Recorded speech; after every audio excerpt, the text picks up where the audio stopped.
송상숙 집사입니다. 여호수아 18장입니다. 이스라엘 자손의 온 회중이 실로에 모여서 거기에 회막을 세웠으며 그 땅은 그들 앞에서 돌아와 정복되었더라. 그러나 이스라엘 자손 중에 그 기업의 분배를 받지 못한 자가 아직도 7지파라. 여호수아가 이스라엘 자손에게 이르되 너희가 너희 조상의 하나님 여호와께서 너희에게 주신 땅을 점령하러 가기를 어느 때까지 지체하겠느냐. 너희는 각 지파에 3사람씩 선정하라. 내가 그들을 보내리니 그들은 일어나서 그 땅에 두루 다니며 그들의 기업에 따라 그 땅을 그려가지고 내게로 돌아올 것이라. 그들이 그 땅을 7부분으로 나누되 유다는 남쪽 자기 지역에 있고 요셉의 족속은 북쪽에 있는 그들의 지역에 있으니 그 땅을 7부분으로 그려서 이곳 내게로 가져오라. 그러면 내가 여기서 너희를 위하여 우리 하나님 여호와 앞에서 제비를 뽑으리라. 레위 사람은 너희 중에 분깃이 없나니 여호와의 제사장 직분이 그들의 기업이 됨이며 갓과 르우벤과 므낫세 반 지파는 요단 저편 동쪽에서 이미 기업을 받았나니 이는 여호와의 종 모세가 그들에게 준 것이니라 하더라. 그 사람들이 일어나 떠나니 여호수아가 그 땅을 그리러 가는 사람들에게 명령하여 이르되 가서 그 땅으로 두루 다니며 그것을 그려가지고 내게로 돌아오라. 내가 여기 실로의 여호와 앞에서 너희를 위하여 제비를 뽑으리라 하니 그 사람들이 가서 그 땅으로 두루 다니며 성읍들을 따라서 7부분으로 채게 그려서 실로 진영에 돌아와 여호수아에게 나오니 여호수아가 그들을 위하여 실로의 여호와 앞에서 제비를 뽑고 그가 거기서 이스라엘 자손의 분파대로 그 땅을 분배하였더라. 베냐민 자손 지파를 위하여 그들의 가족대로 제비를 뽑았으니 그 제비 뽑는 땅의 경계는 유다 자손과 요셉 자손의 중간이라.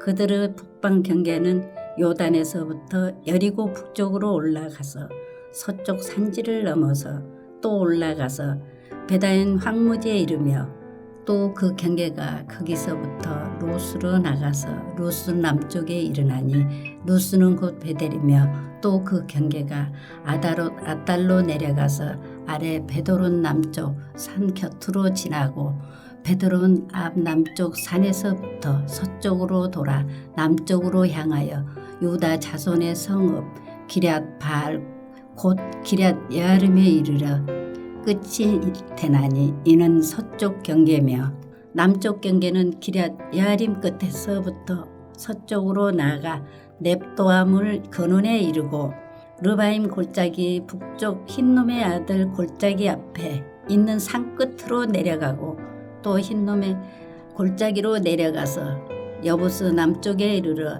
엔 로겔로 내려가고 또 북쪽으로 접어들어 엔 세메스로 나가서 아둠밈 비탈 맞은편 글릴롯으로 나가서 르우벤 자손 보안의 돌까지 내려가고 북으로 아라바 맞은편을 지나 아라바로 내려가고 또 북으로 벳 호골라 곁을 지나서 요단 남쪽 끝에 있는 여메의 북쪽 해만이 그 경계의 끝이 되나니 이는 남쪽 경계며 동쪽 경계는 요단이니 이는 베냐민 자손이 그들의 가족대로 받은 기업의 사방 경계였더라. 베냐민 자손의 지파가 그들의 가족대로 받은 성읍들은 여리고와 벳 호울라와 에메크시스와 벳 아라바와 스마라임과 베델과 아임과 바라와 오브라와 그발 암모니아와 오브니아와 게바니니 12성읍과 또 마을들이며 기브온과 라마와 부에롯과 미스베와 그바라와 모사와 레겜과 이르비엘과 다랄라와 셀라와 엘렘과 여부스 곧 에루살렘과 기브앗과 기라시니 14성읍이요 또 그 마을들이라. 이는 베냐민 자손이 그들의 가족대로 받은 기업이었더라. 아멘. 하늘에 계신 우리 아버지여, 이름이 거룩히 여김을 받으시오며 나라가 임하옵시며 뜻이 하늘에서 이룬 것 같이 땅에서도 이루어지이다. 오늘날 우리에게 일용할 양식을 주옵시고 우리가 우리에게 죄 지은 자를 사하여 준 것 같이 우리 죄를 사하여 주옵시고 우리를 시험에 들게 하지 마옵시고 다만 악에서 구하옵소서. 대개 나라와 권세와 영광이 아버지께 영원히 있사옵나이다. 아멘.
오늘 함께 나눌 말씀은 역대하 35장 20절부터 27절까지입니다.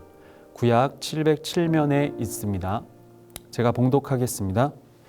이 모든 일 후 곧 요시야가 성전을 정돈하기를 마친 후에 애굽 왕 느고가 유브라데 강가에 갈그미스를 치러 올라왔으므로 요시야가 나가서 방비하였더니 느고가 요시야에게 사신을 보내어 이르되 유다 왕이여 내가 그대와 무슨 관계가 있느냐 내가 오늘 그대를 치려는 것이 아니라 아니요 나와 더불어 싸우는 족속을 치려는 것이라 하나님이 나에게 명령하사 속히 하라 하셨은즉 하나님이 나와 함께 계시니 그대는 하나님을 거스르지 말라 그대를 멸하실까 하노라 하나 요시야가 몸을 돌이켜 떠나기를 싫어하고 오히려 변장하고 그와 싸우고자 하여 하나님의 입에서 나온 느고의 말을 듣지 아니하고 무깃도 골짜기에 이르러 싸울 때에 활 쏘는 자가 요시야 왕을 쏜지라. 왕이 그의 신하들에게 이르되 내가 중상을 입었으니 나를 도와 나가게 하라. 그 부하들이 그를 병거에서 내리게 하고 그의 버금 병거에 태워 예루살렘에 이른 후에 그가 죽으니 그의 조상들의 묘실에 장사되니라. 온 유다와 예루살렘 사람들이 요시야를 슬퍼하고 예레미야는 그를 위하여 애가를 지었으며 모든 노래하는 남자들과 여자들은 요시야를 슬피 노래하니 이스라엘의 규례가 되어 오늘까지 이르렀으며 그 가사는 애가 중에 기록되었더라. 요시야의 남은 사적과 여호와의 율법에 기록된 대로 행한 모든 선한 일과 그의 처음부터 끝까지의 행적은 이스라엘과 유다 열왕기에 기록되니라. 아멘. 오늘 본문은 요시야의 통치 기록의 마지막 사건인 요시야의 죽음과 그의 통치 마지막 종결부의 내용을 담고 있습니다. 요시야는 8살의 어린 나이에 왕이 되었습니다. 그의 선대 왕들의 악행을 본받지 않고 왕이 된 지 8년 뒤에 다윗의 하나님을 찾기 시작했고 제12년과 제18년에 걸쳐 본격적인 신앙개혁을 단행하였습니다. 특히 제18년에 걸쳐 신앙개혁이 대대적으로 이루어졌고 성전을 보수하는 과정에서 발견된 율법책으로 우상 제거와 성전 보수와 같은 외적 개혁에서 언약갱신과 유월절 준수라는 내적 개혁으로 나아가게 되었습니다. 요시야는 말씀에 충실한 이전에 없었던 유월절 예식을 거행하였고 이것은 율법책에 기록된 심판의 경고 앞에서 공동체 전체가 보여준 회개와 순종의 응답이었습니다. 이러한 지도자의 모범으로 인하여 역대하 34장에서 그의 생애는 백성들이 여호와를 떠나지 않았다라고 말씀하고 있습니다. 그랬던 요시야가 겸손함을 잃어버리고 순종의 자리에서 벗어나게 되는 일을 하게 됩니다. 먼저 이때의 국제 정세를 살펴보겠습니다. 아수르라는 나라가 강한 힘과 권세를 떨치다가 내부 분열이 일어나서 쇠퇴하게 되었습니다. 이 틈을 타서 아수르의 속국 이 반란을 일으켜 신바벨론이라는 제국을 세우게 됩니다. 이런 혼란스러운 때에 애굽도 세력을 키우려고 노력을 하고 있었습니다. 그런데 바벨론 연합군이 아수르의 수도를 함락하게 되었고 아수르는 애굽에게 원조를 요청하게 됩니다. 그래서 애굽의 느고 왕이 아수르 군대와 연합하여서 바벨론 군대와 싸우기 위해 갈그미스로 올라오고 있는 것이 오늘 본문의 배경 상황입니다. 이때 요시야는 느고를 막기 위해 길그미스로 올라가는 길목인 무깃도로 출정합니다. 무깃도는 이스라엘 평야 남부에 있는 교통의 요지였다고 합니다. 요시야는 애굽 군대의 이런 이동이 자신의 나라 곧 유다에 대한 군사적 위협으로 느꼈던 것 같습니다. 실제로 유다는 아수르의 오랜 기간 동안 압제를 받았기 때문에 애굽이 아수르를 돕는 것을 용납할 수 없었을 것입니다. 이것은 한 나라의 왕으로서 또 지도자로서 나라의 안위를 위한 결정이었을 수 있을 것입니다. 그러자 애굽 왕 느고는 요시야에게 전갈을 보냅니다. 그 전갈의 내용은 이러합니다. 우리가 싸우려는 것은 유다가 아니고 바벨론이다. 그리고 이 일은 하나님이 속히 하라고 하신 명령이다. 그러므로 하나님이 나와 함께 하시니 너는 하나님의 일을 방해하지 말아라. 하나님이 너를 멸하실 수도 있다. 그런데 이것은 전쟁에서 흔히 쓰는 전략일 수 있습니다. 상대 나라의 신의 뜻을 언급하며 위협하는 것이죠. 히스기야 때도 아수르의 왕 사네립이 여호와의 명령을 받아 유다를 멸하러 왔다고 주장하며 항복할 것을 강요했었습니다. 물론 거짓이었죠. 그런데 문제는 느고의 이 말이 실제 하나님의 뜻이었다는 것입니다. 22절에 하나님이 입에서 나온 느고의 말을 듣지 아니하고 라고 말씀하기 때문입니다. 인간적으로 생각할 때 솔직히 좀 어렵습니다. 신앙개혁을 성공적으로 이루고 하나님이 기뻐하셨다는 확신에 차 있었을 요시야가 듣기에는 좀 어이가 없었을 것 같습니다. 온 나라가 하나님 앞에 신앙적으로 반듯하게 서 있다. 문제가 없다고 생각하는 이때에 이방신을 믿는 이방 왕의 입에서 이것이 하나님의 뜻이다라고 하면 솔직히 받아들이기가 어려웠을 것입니다. 그래서 요시야는 이렇게 반응합니다. 22절에 돌이켜 떠나기를 싫어하고 오히려 변장을 하고 싸우러 나갔다. 어쩌면 요시야 왕은 하나님이 이 전쟁을 승리케 하실 것이라는 확신이 있었을지도 모르겠습니다. 왜냐하면 자신이 그동안 한 업적이 있었고 은혜 받은 경험이 있으니까요. 그런데 느고의 말도 신경이 쓰였는지 변장을 하고 나갑니다. 하나님의 말씀일지도 모르는 사태에 대비를 한 것일까요? 그래서 어렵다는 말씀을 드렸습니다. 하나님은 세상의 어떤 것을 통해서도 말씀하실 수 있다는 사실 때문입니다. 우리는 성경 말씀을 중시하지만 하나님은 이 세상 만물을 창조하시고 또 통치하고 계시니 그 안에도 하나님의 뜻이 분명히 있기 때문입니다. 그래서 우리는 세상으로도 눈이 열려 있어야 할 것입니다. 세상을 통한 하나님의 음성을 잘 듣고 분별하는 것은 정말 어려운 일인 것 같습니다. 그래서 우리는 겸손함이 필요합니다. 내가 가진 지혜는 늘 불완전하다는 것을 인정해야 합니다. 또한 요시야 왕이 그러했듯이 우리의 신앙의 경험들, 은혜 받았던 경험들로 하나님의 사역을 판단하거나 제한해서는 안 됩니다. 나의 간증이 다른 사람의 간증이 될 수가 없고 나의 경험이 다른 사람에게 똑같이 적용될 수가 없는 것처럼 말입니다. 창조의 하나님은 놀랍게 또 다양하게 역사하시기 때문입니다. 요시야의 반응을 통해서 우리는 순간순간 나의 가진 것으로 상황들을 판단하고 나아가서는 하나님과 하나님의 사역까지 판단하는 경우가 있음을 고백하게 됩니다. 어떤 법칙이나 어떤 룰을 세우는 것입니다. 이렇게 하면 이렇게 하실 것이다. 내 경험과 지식과 지혜는 온전하지 않다는 사실을 알고는 있지만 우리 죄된 본능은 그렇게 하고 싶습니다. 왜냐하면 하나님께 또 묻고 구하고 하는 것은 어렵기 때문입니다. 불편하고 또 잘 모르겠습니다. 그래서 내가 가진 것으로 하고 싶습니다. 그게 편하기 때문이죠. 우리가 하나님과 동행하는 삶은 너무나 귀하고 감사하지만 쉽지가 않습니다. 그러나 우리는 하나님께 묻고 구하고 의지하는 삶을 살아가야 합니다. 그것이 주의 백성들에게 주어진 의무이자 특권입니다. 이것이 바로 신앙인들에게 요구되는 겸손입니다. 주님께 전적으로 의지하는 삶, 이것은 신앙의 어떤 행위들을 더 열심히 해라라는 뜻이 아닙니다. 더 열심히 말씀 보고 기도하고 봉사하고가 아니라 내 마음의 자세를 말하는 것 같습니다. 물론 신앙 생활들이 올바른 마음을 갖도록 도와주는 것은 분명한 사실입니다. 하지만 그 열심들이 때로는 겸손을 놓치게 하고 내가 높아지는 결과를 낳습니다. 그만큼 우리의 본성은 연약한 죄인이기 때문입니다. 사랑하는 성도 여러분, 오늘 말씀을 통해 우리는 신앙인으로서 겸손을 알게 하셨습니다. 우리는 하나님 앞에서 결코 높아질 수 없음을 고백해야 합니다. 내 신앙의 경험들, 신앙의 연수, 그로 인해 받은 직분들, 쌓여진 신앙적 지식과 능숙한 신앙 행위들, 저 같은 목회자에게 특히나 위험한 이 모든 것들은 나에게 겸손을 가르쳐 주시는 하나님의 은혜임을 기억해야겠습니다. 행여나 나를 높이는 것이 되지 않도록 우리는 나 자신을 항상 돌아봐야 할 것입니다. 이것들로 하나님의 사역을, 하나님의 통치를 판단할 수 없음을 깨닫게 되는 것이 겸손입니다. 언제나 놀랍게 역사하시는 창조의 하나님 앞에 늘 겸손하게 엎드리는 저와 여러분 되시기를 소망합니다. 아멘. 함께 기도드리겠습니다. 사랑과 은혜가 넘치는 주님, 감사를 드립니다. 오늘 주신 말씀으로 우리가 항상 주님 앞에 겸손해야 할 것을 알려주시니 감사를 드립니다. 내 경험과 내 지식, 내가 가진 그 모든 것들이 불완전한 것임을 인정하게 하여 주시옵소서. 그리고 하나님을 의지하고 더욱더 의지하는 내가 될 수 있도록 인도하여 주시옵소서.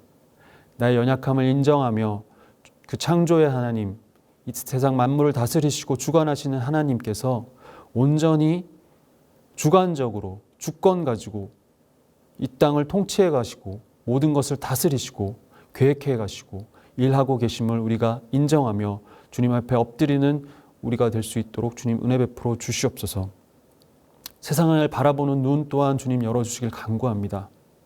하나님의 마음으로, 하나님의 눈으로 세상을 바라보게 하시고 하나님의 사역과 통치와 뜻을 잘 분별할 수 있는 지혜 주셔서 하나님께서 해가시는 그 모든 주님의 나라를 위한 그 사역들에 동참할 때 저희들이 정말 겸손함으로 주님 앞에 나아가 주님께 잘 쓰임받고 주님께 영광 돌릴 수 있는 우리가 되게 하여 주시옵소서. 감사드리며 예수 그리스도의 이름으로 기도드렸습니다. 아멘.